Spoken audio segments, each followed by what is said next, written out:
নজর রাখবো পরবর্তী সংবাদে।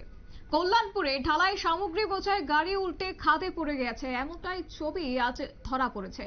এবং জানিয়ে রাখছি যে ঘটনা কল্যাণপুর থানা এলাকার অমর কলোনিতে মঙ্গলবার রাতে আনুমানিক 10টা নাগাদ বাগান বাজারে ঢালাই সামগ্রী খালি করে শিলং যাওয়ার পথে কল্যাণপুর থানা এলাকার অমর কলোনিতে চালকের অসাবধানতায় ঢালাই বোঝাই ট্রাক মূল সড়ক থেকে কিছুটা দূরে পাল্টে খেয়ে খাদে পড়ে যায় এবং তৎক্ষণাৎ একটি বিকট শব্দ তৈরি হয় এবং যার ফলে জনমনে বেশ আতঙ্ক তৈরি হয়। রাতে ঘটনাস্থলে ছুটে আসে কল্যাণপুর থানার পুলিশ।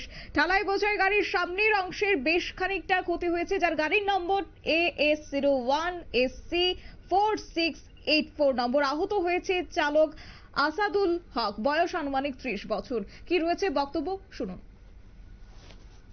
আমরা গাড়ি স্টার্ট করছি, কুয়ার যন্ত্র দেখা নাই। কি হয়েছে? ঠিক আছে, কুয়ার যন্ত্র ডাইরেক্ট খিদা নিচা করে নামে গেছে। কোন জায়গাটা?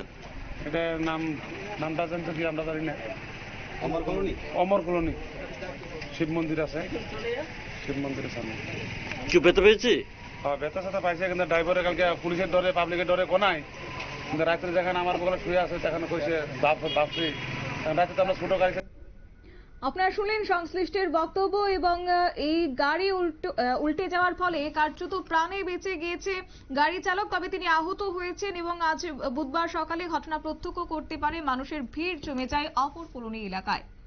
নিয়ে নিচ্ছে ছোট্ট একটি বিজ্ঞাপন, বিরতির সঙ্গে থাকুন।